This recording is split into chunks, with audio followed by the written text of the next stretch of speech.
À peine 2 mois après l'adoption du budget 2025, le gouvernement prévoit un nouvel effort budgétaire de 5 milliards d'euros.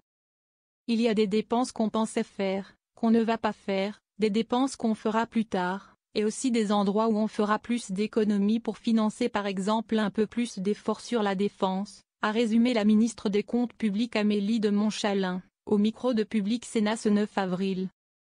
Le même jour, dans un contexte de guerre commerciale, la prévision de croissance du pays pour 2025 était abaissée de 0,2 points, passant de 0,7% à 0,5% du PIB. Face à ce double constat, le député socialiste Emmanuel Grégoire dénonce l'opacité du gouvernement. Le Parlement n'est absolument pas saisi de ces questions. Le gouvernement n'a pas précisé où il souhaitait précisément faire des économies, mais ce qu'il se passe dans l'arrière-boutique, c'est que des gens dans leur petit bureau décident de gel de crédit, fustige-t-il. Nous découvrirons, à mon avis à la fin de l'été, l'ampleur des secteurs touchés, auxquels on annoncera avec un petit sourire en coin des économies qui n'étaient pas préparées.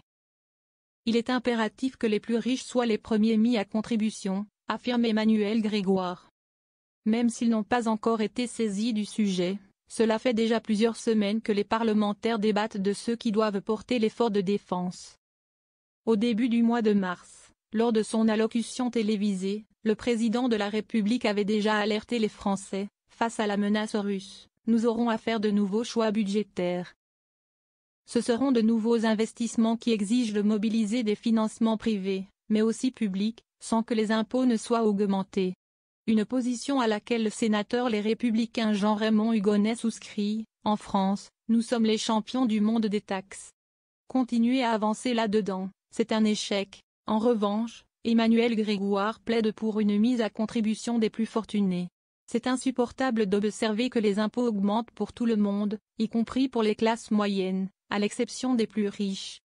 Il est logique et même impératif qu'ils soient les premiers mis à contribution, pointe le député socialiste. Jean-Raymond Hugonet dénonce des politiques qui sont incapables de maintenir une trajectoire budgétaire raisonnable. Avant de mettre les plus riches à contribution, il faudrait d'abord redresser les comptes publics, estime de son côté Jean-Raymond Hugonet. Ceux qui financent la procrastination budgétaire qu'on observe dans notre pays depuis 40 ans ne supportent plus de contribuer à la gabegie financière, avec des politiques qui sont incapables de maintenir une trajectoire budgétaire raisonnable, fustige-t-il. Du côté de la majorité sénatoriale, l'une des pistes privilégiées pour soutenir la hausse des dépenses militaires reste la mobilisation de l'épargne des Français. Dès 2024, la Chambre haute a ainsi adopté une proposition de loi du sénateur LR Pascal Alizard, prévoyant d'orienter une partie des encours du livret A vers les industries de défense. Une piste que le gouvernement ne retient pas pour le moment, préférant annoncer la création d'un nouveau fonds de 450 millions d'euros, dans lequel les Français pourront investir pour financer les dépenses militaires. Une partie de ces questions budgétaires encore en débat pourrait être tranchée ce 15 avril. Le Premier ministre François Bayrou devrait en effet tenir une grande conférence des finances publiques, pour échanger sur la situation budgétaire avec les parlementaires.